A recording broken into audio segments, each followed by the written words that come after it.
Hey guys, welcome back to Real Housewives Recaps. Today, we're back with Harold and Fraud. That's right. Last Saturday, I put up a video about their lies, contradictions, and exaggerations with the receipts, and it went off so well. I thought, you know what? Let's dive into another one. Thought I'd dig out the thesaurus again, just because we might need some synonyms for lie with these two: deceit, deception, dishonesty, disinformation. So much to talk about. Oh, I don't know why I'm surprised, but here we are. We're going to be talking about the lies, the deceits, the frauds. Had some great suggestions in the comments last week of things you wanted to see us talk about, so I'm excited to get into those. We're going to show you some receipts of just proving that nothing they say is actually true. It's so fun to watch. It's like a car crash, right? I do want to give a quick shout out to my Patreon, patreon.com/Real Housewives Recaps. Lots of fun stuff going on over there. Not only do I do the deep dives on Sex and the City, if you've been with my channel a long time, you know that's how I got started. I was talking about Sex and the City a lot. But then also I've been talking about Hank and Skank a lot. So check that out. I do want to thank my executive producers. If you want to become one of those, you can do that at patreon.com. I will be thanking you all later in the show, but I could not do this without you. Thank you so much. All right, let's get into the lies. I have so many funny comments from you guys, like if their lips are moving, they are lying, and boy, are you right. I just feel like I need to set the tone for this video. I did some quick ones at the end of the last video. I want to start this one with just some quick, I don't know what you even call them, just quick fire lies from these two. Here we go. Lies of Meghan Markle. That is the subject of today's talking points. Meghan Markle lies regularly, more than most people, about a lot. Yes, you can go back to the Oprah interview for many examples. She and Harry secretly married 3 days before their actual wedding. No. Her baby wasn't going to be a prince because of his race. No. She had her passport taken away by the palace. False. Palace HR dismissed her suicidal pleas for help. On and on and on it goes. Remember how she swore she had absolutely no contact with the writers of that fawning book, Finding Freedom, about Megxit? Compare those statements with her statements to the British courts, where she was forced to admit to the judge that, whoops, she forgot she 100% was in contact with the authors of Finding Freedom, a fact obvious to anyone who read that boot-looking embarrassment of a publication. She lies so often she's had to hire a new publicity team now to help work on her image and a fact checker for her Spotify podcast, which is rather amusing when you consider the falsehoods broadcast there so far have all been about her. What's the fact checker going to do? I'm sorry, madam. It's appeared that you've lied about yourself again. Best of luck to the fact checker working for the Duchess of Duplicity. Do you see what I mean? It's so good. It's so good to just get those quick fire ones because they lie so often. It would take 10 hours to break each one of these down. But I just wanted to start off on that note because that is one of my favorite TikToks to have come out, well, about these two. Okay, let's get into her dad. I had lots of requests to talk about this. So I want to go into the hypocrisy of how she's handled or not handled this situation. We're going to listen to her own words on an interview here, and we're going to go into a discussion about it because I have a lot to say. Here we go. She won't speak to her father or any of her father's side of the family because of press. But, well, Father were close most of your life. Yeah, Right? yeah. I mean, family. So it's never easy, never perfect. But of course, I talk to my dad several times a week and, So when did things start to go awry there? when the media got involved after the wedding. My dad started doing these interviews, mostly saying things about me. Meghan Markle's dad, right? Thomas Markle yesterday, he was really upset at us. Does not stop, apparently. It was incredibly painful. Okay, you heard it from her mouth. She said there, when the media got involved, when my dad started doing these stories, it was incredibly painful. But let's take a step back. What is she doing here? Well, one, she's telling a story about her father to the media who is recording her. But more than that, she and Harry have done nothing but sell out his family since before they even left. So she's not speaking to her dad under the guise of, well, he talked to the press. But they have nonstop talked to the press. Sounds like this whole time. And the world is watching this drama play out. So again, she says this while talking to the media in an interview about how the royal family supposedly wronged her, letting all the drama play out. And then he started criticizing the royal family. Oh yeah, couldn't have that, because what would you and Hazmat have to talk about? But it was very embarrassing for the family. And as we know, Harry and Meghan would never want to do anything to embarrass the royal family. Harry's mom's face cream, anyone?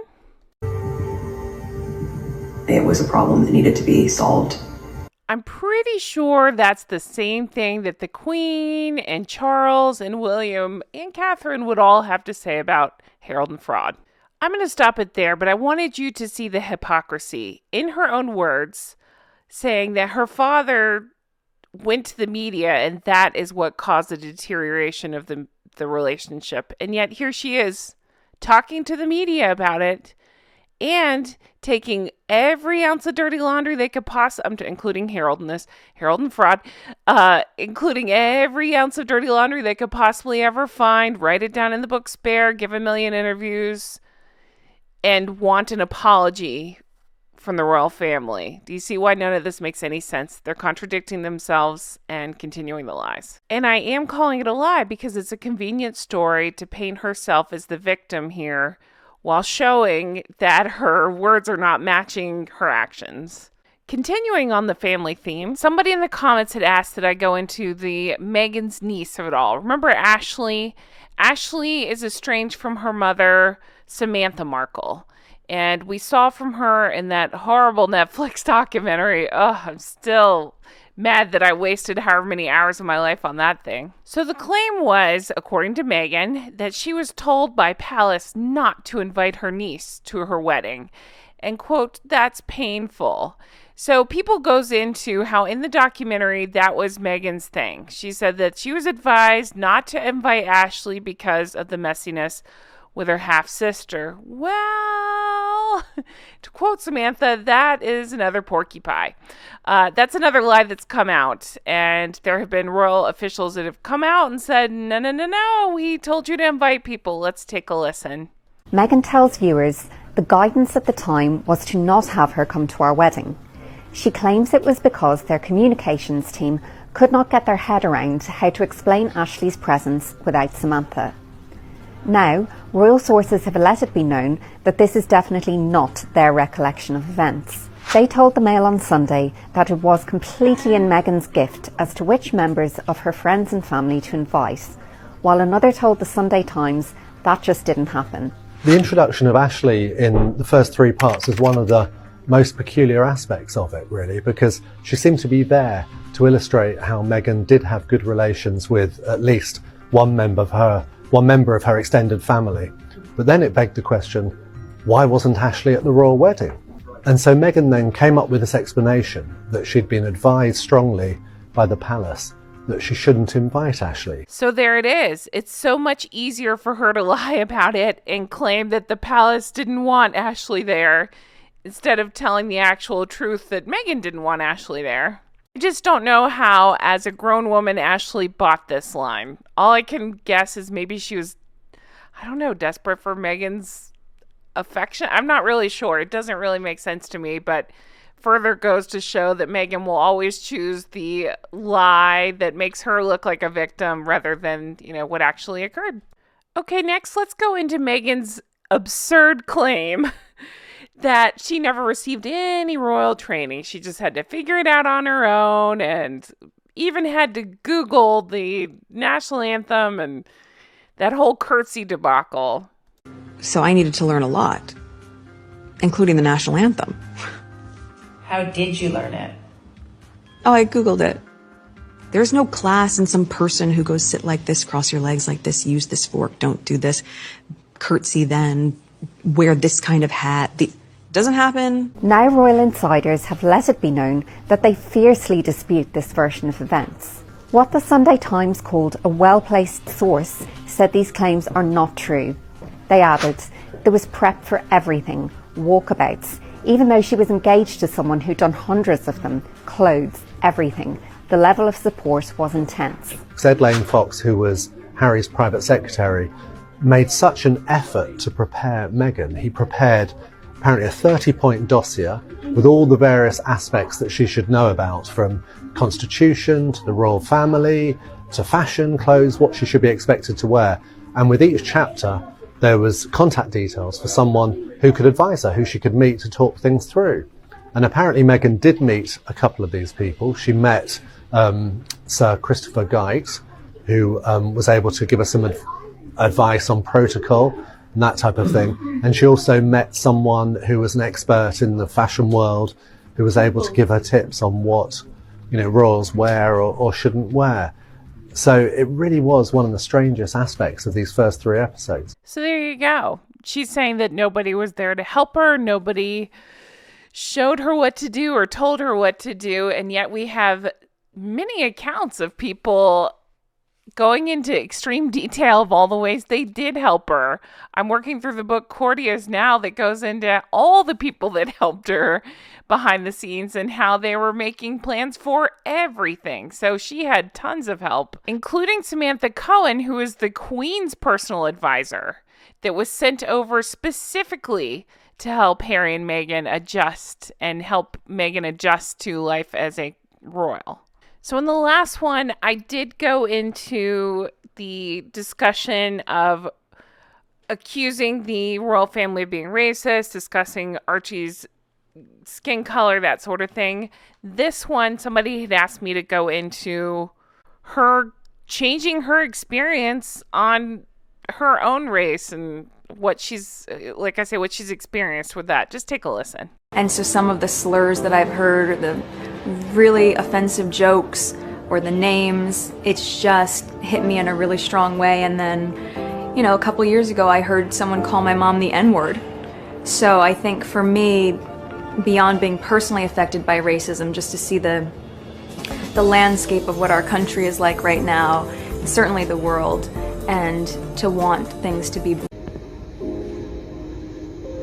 I've never in my life heard someone say the N-word. Very different to be a minority but not be treated as a minority right off the bat. Obviously now people are very aware of my race because they made it such an issue when I went to the UK, but... So which one is it, Maggie Poo? Can't keep your story straight? Was it that you grew up around it, hearing your mom called awful names, or is it that you didn't hear it till you went to the UK because your story seemed to change in both of those clips? So another popular request I had was to take a look at the claim that Beyonce texted her when they happened to have Netflix there filming them for their documentary. Beyonce just texted. Really meant. Shut up. Just checking in. Just checking in. Just casual. I still can't believe she knows who I am. Go and call her. No, it's okay. She said she just wants me to feel safe and protected. She admires and respects my bravery and vulnerability, and she thinks I was selected to break generational curses that need to be healed. That's well said. Okay, you saw that too, right? It looked like the dog didn't believe her either. Well, as a surprise to absolutely no one, Beyonce's team doesn't recall the text Meghan read from the Star. So Neil Sean, a royal expert correspondent, whatever you want to call him, reached out to Beyonce's team, and again, as a huge shock, they say that they had no recollection of the artist sending that text to Meghan. Let's play devil's advocate for a second and say she did send the text. Did she want it read aloud or used to garner whatever sympathy Meghan was looking for on the Netflix documentary? Probably not. I would just chalk it up to who had more motivation to not tell the truth in this one. Meghan, look at that. All right, let's look at some quick fire lies that are as stupid as this dress is. But yeah, let's take a look. You'll see a bunch of them in a row. Here we go. Grew up as an only child, and I wished I had siblings. Last time I saw her must have been at least 18, 19 years ago. Changed her last name back to Markle only when I started dating Harry. Harry and Meghan, the dreariest couple in the history of planet Earth, famously abandoned their royal duties for a life of privacy. They left the goldfish bowl of Great Britain for the camouflage of California, remember? Famously sheltered from the evil British press. And since then, they've kept an incredibly low profile, as they vowed to. If you excuse the massive book deals, the Silicon Valley startups, the preaching videos about well-being, the podcasts, the speeches, and the major network interviews with everyone from Oprah Winfrey to James Corden. But they've barely been seen or heard at all, have they? The trailer for their Netflix special, Yes. there's that shot of all the paparazzi, right? Yes. You remember Yeah. there's that amazing Yeah. photo of like 100 camera lenses. There it is. Yeah. That's from a Harry Potter premiere. What? As in, that's not from... No. Hang on, that's in their doco? Yeah, that's in their doco, the as trailer if for they their were all doco. taking photos of them. That's at the Harry Potter premiere that neither of them were at. Oh my goodness! Oh. Yeah, it's enough to make your head spin. So this isn't even scratching the surface of the lies. It's so much, I mean, it's so interesting to go through these and to see how it's just natural. If their lips are moving, they're lying, right? You guys, thanks so much for watching. If there's a lie that you would like to see talked about, definitely leave me comments below. I'm all for it. I had a lot asking about the moon bump. That one is harder for me because there's just no, of course she's not talking about it, right? I mean, I can show clips of the weird movements of it and stuff, but there's no, I can't show the clips of her directly talking about it because she doesn't. A huge thank you to all of you for being here. I sincerely appreciate it. If you want to further support the show, definitely check out my merch. I got Recollections May Vary. Make It Make Sense, Hank and Skank, all that good stuff. Also, you can support the show at Patreon. Patreon.com/Real Housewives Recaps. That's where we do the unfiltered deep dives into Meghan and Harry. We've been watching the interviews of them and reacting to like body language stuff, having a blast over there. So check that out. So this is the part of the episode where I special thank my executive producers, which you can also become at patreon.com. So I want to say a huge thank you to Kristen, to Linda, to Melissa, Paige. Thank you, Teresa, Mary, Amy, Mr. K, Kay. Thank you to Shauna. Thank you, Brenda, Aaron and Frank. Thank you, Kristen and M, Amanda and H. Thank you to Karen, to Corey, K King, Glennis, Karen, Dewey. Thank you, Patty. Thank you, Adair Becker. Thank you, Erica, Amber, Annette. Thank you, Barb G. Thank you to Dee, to Andrea. Thank you, Allison. And thank you, Jean. You guys are my executive producers. I truly could not do this without you. Thank you so much. If you do join at this tier, know that your contribution is going directly toward Coronation. I'm attending Coronation. I cannot wait. I will be making videos while I'm there, and I'm so excited about it. And that's exactly why, that's what I'm collecting towards. So thank you so much for that. Hope you guys have the best day. If you enjoyed this video, let me know in the comments. I really appreciate everybody that takes the time to write me. It really does mean the world to me, and I cannot wait to talk to you about the next video very soon. Take care. Stay healthy. Bye-bye.